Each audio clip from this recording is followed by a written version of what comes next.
When Walter and I went to visit my husband's parents, my mother-in-law picked us up from the airport. But instead of letting us ride in her car, she said we had to walk home. It's a long journey, about 3 hours each way. Even though I'm strong, this made me really upset.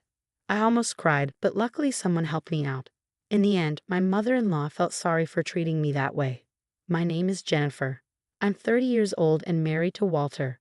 We met in college through the mountain club, where we both love climbing mountains. Walter is younger than me and very good-looking. Sometimes I wonder why he chose me out of all the girls who like him. But he says he likes that I'm strong and don't complain, even when things are tough. Walter has a good job at a big company and makes a lot of money. We've been happy together since we got married, just like when we were students. But there's something that bothers me. Sometimes during dinner, Walter gets calls from his mom and goes to talk to her in another room. My mother-in-law calls Walter a lot, like every other day. She really loves her son, and Walter is always nice to her. Sometimes I think he's too close to his mom, like a mama's boy. But because she raised Walter well, I try to respect her too. But it feels like we don't really get along. I remember before we got married when we went to visit them. My mother-in-law didn't seem too happy when she found out I'm 2 years older than Walter and almost 30. She looked upset the whole time. But my father-in-law didn't mind. He said love is what matters and that I seem like a good match for Walter, especially because he has a soft side. But my mother-in-law didn't like that either. Since she couldn't argue with my father-in-law, she started picking on me when he wasn't looking. She'd say things like, "Oops, sorry Jennifer, I think these snacks are bad. Let me get you something else," even though they were fine. It felt like she was trying to annoy me on purpose. I got really good at reading her expressions, like I was studying animals. "It's okay, I'll just cut off the bad part and eat the rest," I said with a smile, showing that I wasn't bothered by the spoiled fruit. Being in the mountain club taught me to make the most of what you have, even if it's not perfect. My father-in-law and Walter laughed and said, "That's typical Jennifer." My father-in-law jokingly told my mother-in-law not to serve me stuff like that, which kept the mood light. But I didn't realize I was being careless. "Sorry about that," I said, still laughing. But I caught my mother-in-law's disapproving look and the sound of her tongue clicking. There were other times too, like when she came back from Italy and got Walter a nice tie but gave me a cheap t-shirt with a fake logo. "Here, try on the tie, Jennifer, and put on the shirt too," she insisted. I could tell she was trying to bother me again. I don't think a tie goes with casual clothes. And I'm not feeling like trying on anything right now," I said with a forced smile, trying to keep things friendly. But inside, I was really annoyed. Afterwards, I only wore that t-shirt for things like gardening in the summer or as a joke with my friends in photos. I really couldn't stand looking at it. These little annoyances were subtle, so only I noticed them for what they were. When I talked to Walter about it, he just brushed it off, saying, "Mom's a bit weird, just let it go." But over time, these mean little things wore me down. We live about an hour away from my in-laws, so it was easy to visit them if we wanted to, which made me feel even worse. Then one day, Walter told me, "Jennifer, I'm sorry for the sudden news, but I've been transferred. It starts next month, so get ready." Walter's transfer came out of nowhere. He'd apologized, but secretly I was relieved. It meant we could put some distance between us and my in-laws. Plus, the new place was really close to my parents' house, so it felt like moving closer to home. "Okay, leave the planning to me. I'll ask my family for help too." I happily started getting ready for the move. Finally, I could escape my mother-in-law's mean behavior. I was nervous about our new life, but mostly I felt relieved to be getting away from her. Once we moved, I thought I could finally put some distance between us. But then, I got another call from my mother-in-law. "Hi Jennifer, why didn't you answer the phone? You're not avoiding my son to hang out with your parents, are you?" I wanted to sigh loudly, but I kept calm and said, "Sorry, I was busy at the store. Walter might feel tired in this new place, so I want to make sure he gets good meals." After that, my mother-in-law started calling every 2 days. Even though we saw each other less, we talked more. But most of the time, it was her making snide comments. She'd say things like, "My son is sensitive. I wonder if someone as tough as Jennifer can understand him. His high school girlfriend was so delicate, but now he seems to like different types." It was always things that made me feel uncomfortable. It seems like my mother-in-law doesn't have any other way to deal with her stress. I felt like I had become a punching bag labeled stress relief. What hurt the most were her mean comments about having children. Jennifer, you're already 30, right? Have you thought about kids? I wonder if you being older than my son will affect having a normal child. It was shocking to hear someone say that nowadays. But since it was something I was worried about, I couldn't help but cry after hanging up the phone. I wondered what my mother-in-law really thought of me. Did she think I wouldn't be hurt by what she said? After that, she kept calling frequently. But when I only gave safe answers to avoid conflict, maybe she got bored and stopped bullying me. I felt a huge relief. Then, on New Year's Day the next year, my husband and I went to my in-laws' house. They were picking us up from the airport. "Hey Walter, Jennifer, it's been a while." My father-in-law waved and greeted us warmly. I was nervous about seeing my mother-in-law, but my father-in-law's friendliness made me feel better. "Happy New Year, Mom and Dad." "Happy New Year to both of you." "Happy New Year, glad you're here." "Happy New Year, Walter, good to see you." We exchanged New Year's greetings, but my mother-in-law didn't even look at me. Maybe she was upset about my distant response to her constant calls. Our relationship felt really awkward. I was trying to figure out how to handle the situation. "You must be tired from the trip. How about we take a break at the airport cafe?" My father-in-law suggested happily, seeming oblivious to the tension between my mother-in-law and me. "Sounds good. Wasn't there a cafe on the second floor?" Walter replied cheerfully, and we headed to a cafe inside the airport. "Should I drive back?" "No, I'm still good to drive." While the men chatted, my mother-in-law and I sat in silence. "Excuse me, I need to use the restroom," I said after ordering, getting up from my seat. "Oh, maybe I'll go too," my mother-in-law said, standing up to follow me. I had a sinking feeling as we approached the entrance to the women's restroom, with my mother-in-law trailing behind me.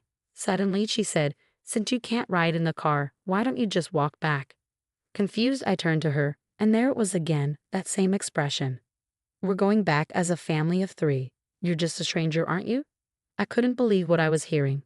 Walk back from here to my in-laws' house? How far was that? And to call her son's wife a stranger? I was frozen in shock as my mother-in-law kept hurling words at me. "I've been nice enough to call you often, but unlike Walter, you always respond coldly. Living near your parents' house has made you arrogant. I don't even want to think of you as my daughter-in-law. You're just a stranger." Her voice was getting louder. I was shocked, but I didn't want to argue in public, so I meekly replied, "Yes, I understand."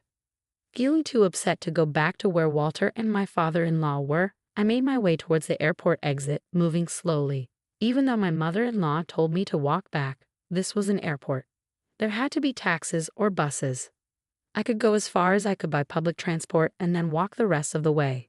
But more than that, I was worried about how I would face my in-laws when I finally arrived. And how would I spend the next few days there? Those thoughts weighed heavily on my mind. For the moment, I searched on my phone for transportation options to my in-laws' house. There was a bus leaving in just 10 minutes, but it wouldn't take me all the way there. I'd have to walk from where the bus dropped me off. It seemed like it would take about 3 hours in total. 3 hours, I could manage that with my legs used to climbing mountains. It wasn't impossible. But there was a big difference between walking for fun and walking because I was being excluded from the car due to harassment. Tears started to well up in my eyes. Was it my fault?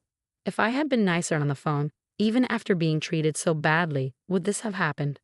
Lost in my thoughts as I walked, I suddenly felt a tap on my shoulder from behind. "Jennifer, why are you walking here?" It was my father-in-law's voice. "Did my wife say something to you at the restroom entrance?" "I was heading there too, and I saw you two talking. Then you started walking away, so I followed." Seeing the concern in my father-in-law's eyes, the tears I had been holding back spilled over and streamed down my cheeks. "Jennifer, what happened?" I made up my mind to tell them the truth. Actually, I recounted exactly what my mother-in-law had said, and my father-in-law's expression turned to one of anger, fiercer than I had ever seen. "Oh dear, she said that to my son's wife?"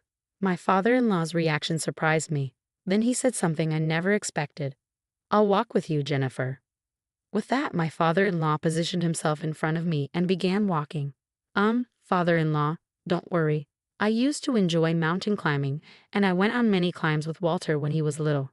A 3-hour walk one way is nothing." Indeed, my father-in-law's steps were steady, not what you'd expect from someone who's 62 years old. "Come on, let's go." "But, we didn't tell Walter we were leaving." "Is that okay?" I finally remembered that in my shock at my mother-in-law's words, I had just left without saying anything to Walter. Walter will be fine. They'll probably convince him to wait. I'll let him know, my father-in-law assured me, taking out his phone to text my mother-in-law. He told her he was walking back with me and that the car keys were in his bag. While we waited for the bus, my father-in-law's phone rang. He answered, his voice tinged with controlled anger. It was my mother-in-law on the other end. I heard what you said to Jennifer. If you're going to say things like that, then I won't ride in the car either. I could hear my mother-in-law's panicked voice shouting from the other end. That's not what happened. She wanted to walk for exercise. I was left dumbfounded by their exchange, more shocked than anything else. We'll discuss this when we get home, my father-in-law said before hanging up and putting his phone away. Shortly after, my phone started ringing. It was definitely my mother-in-law calling. Father-in-law and I exchanged looks. What could she possibly want now? To tell us to get back in the car? I definitely wasn't going to answer. I decided to ignore it as well. Father-in-law and I quietly boarded the bus and continued walking after getting off. This way is a shortcut. There's a bit of a slope here, but let's do our best. Father-in-law occasionally offered advice as we walked, making it feel like we were climbing a mountain together. However, I hadn't planned on walking so much today and was wearing regular boots. Father-in-law was in leather shoes. Our feet were surely going to hurt during this journey. I didn't speak much, but I did ask once, Father-in-law, are your feet okay? Won't walking for a long time in those shoes hurt? Father-in-law glanced at my feet and squinted.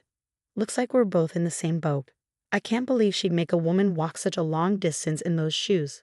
Father-in-law's stride remained steady. Both of us considered calling a taxi, but we didn't mention it, wanting to defy my mother-in-law. But Jennifer, you're strong. Walking such a long distance without complaining. That's probably what attracted Walter to you. Hearing that made me feel a bit better. We continued walking, stopping to buy drinks from vending machines and a grocery store to stay hydrated. After about 3 hours with the sun beginning to set, we finally reached my in-laws' house. Their car was parked out front. Mother-in-law and Walter must be home. We're back. Father-in-law opened the front door and Walter rushed over. Yeah, Jennifer, I was really worried. What happened? Why did you suddenly decide to walk back for exercise? Walter asked, concerned. Did you hear that from Mom? That's not it. Mom told Jennifer to walk back. Father-in-law explained, looking understandably tired as he sat down on a chair near the entrance. Mother-in-law, who had come out of the living room, looked pale and shocked. No, that's not what happened. It's not. There must have been a misunderstanding. What misunderstanding? I couldn't hold back any longer. You said, since you can't ride in the car, why don't you walk back? Didn't you? That's what happened. I don't like lying. Thanks to that, it felt like my old mountain climbing club days. A 3-hour one-way walk was good exercise. Walter looked back at mother-in-law. He knew well that I wasn't the type to lie. The father-in-law, Walter, and I were all looking at my mother-in-law. She shouted, What? You trust this woman more than me. She's just a stranger to your family, right? You trust a stranger more than your own family. I wasn't allowed in the car because I'm a stranger. I whispered sably, Mom, I can't believe you'd say that. Jennifer is important to my family. I wanted you to feel the same, Walter said, his hand shaking with anger. If you're going to treat Jennifer like this, I'm done with you, Mom. I won't answer your calls anymore. Don't contact Jennifer either.